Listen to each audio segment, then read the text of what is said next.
Good evening, friends, and welcome back to my kitchen. So for dinner tonight, we are going to be having chicken and stuffing. So come on along while I get that going. All right, friends, so first thing I'm going to do, I cleaned my chicken. I got it all nice and cleaned up, and it's on here. I'm going to go ahead and pat it dry, so that way my seasonings will stick well to it. Okay, and I'm going to go ahead and place it over here. All right, my next step is I got all my vegetables chopped up. I used our potatoes that we grew, and I quartered everything. I quartered the potatoes, I quartered a whole onion, and then I chopped up 3 carrots. So with this, you're going to want to go ahead and add a couple tablespoons of olive oil or any oil that you have on hand. I also have a blend that I made of salt, pepper, onion powder, garlic powder, and paprika. I'm just going to go ahead and sprinkle a little bit on there because the rest we're going to put on our chicken, so you don't want to use it all.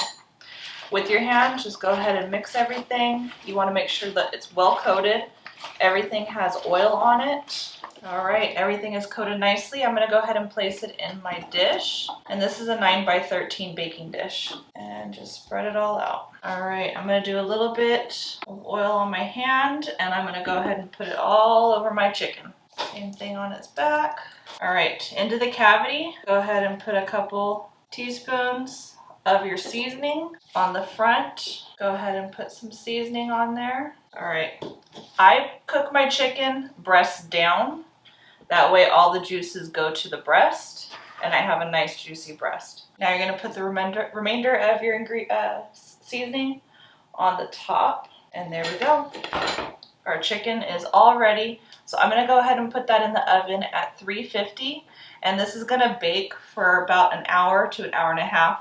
I have a meat thermometer, so in about an hour I'm going to go ahead and put it in and see where it's at. As soon as it reaches temperature, then I'll go ahead and pull it out. Temperature for poultry is 160 to 165. So I'll see y'all back in a minute after I put this in. Forgot to mention that you do want to loosely cover your chicken just to help the vegetables cook. We're going to take this off at about 45 minutes so that it can brown the chicken on top. All right, I'll be back to do the stuffing after I get this in the oven. All right, friends, so now with a clean working station, I've got clean utensils, I got a new mat, I sanitized everything, because when you're working with chicken, raw chicken, you want to make sure you clean everything before you go on to the next step.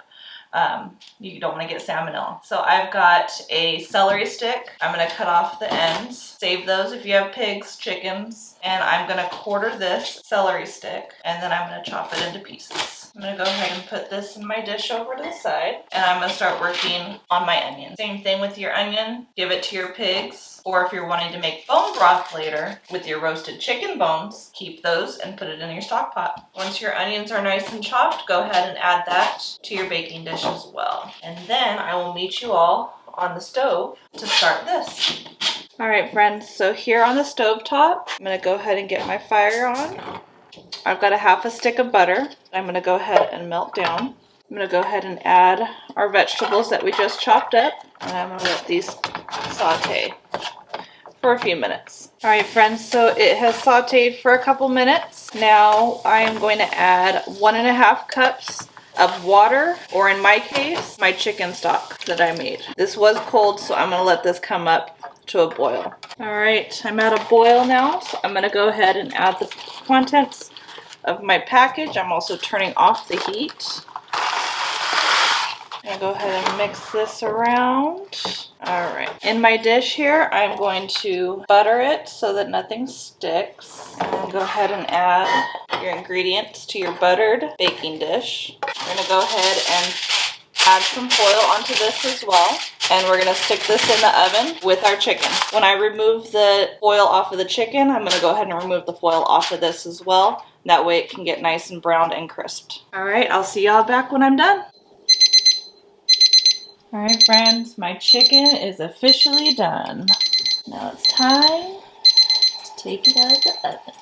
All right, friends, so I want it to be clear that we need to keep our meat at 165. I know I mentioned 160 to 165, but it's actually 165 for poultry, so make sure to cook your chicken fully to 165 or higher to be safe. All right, friends, so I went ahead and I removed the chicken and the vegetables from the pan, and I'm going to go ahead and use these drippings and make gravy. I do have some of my homemade bone broth that I'll probably add to it just so that I have more, because that's not going to be enough for everybody.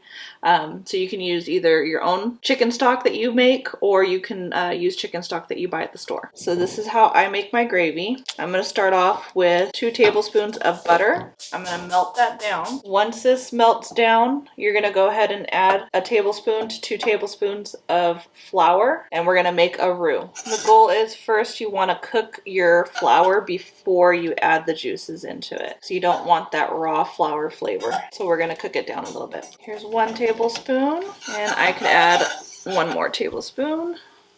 It's going to make a paste like this. Just keep stirring it. All right, go ahead and add in your drippings. Whisk that around. You can see it's thickening up nicely. Now we're going to add your chicken stock or your bone broth. I'm going to do a 1/2 cup first and just keep whisking, and it smooths out nicely. No lumps are in here. Absolutely no lumps. And I'm going to add just a little bit more, about another 1/2 cup. So 1 cup total. And I'm just going to let this sit on a low, and every once in a while come through and stir it up, and it will thicken as it continues to cook. You can go ahead and taste your gravy to see if it needs any more seasonings. It's starting to boil again, so it is thickening up. And there you have it, friends.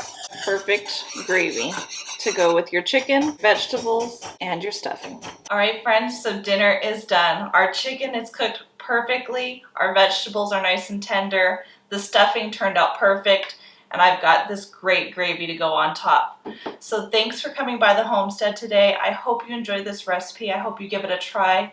Don't forget to like, subscribe, share with your friends and family. As always, I hope all is well, and have a blessed day.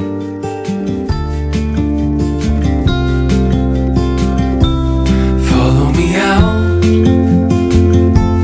down to the bay. Forget all the worries.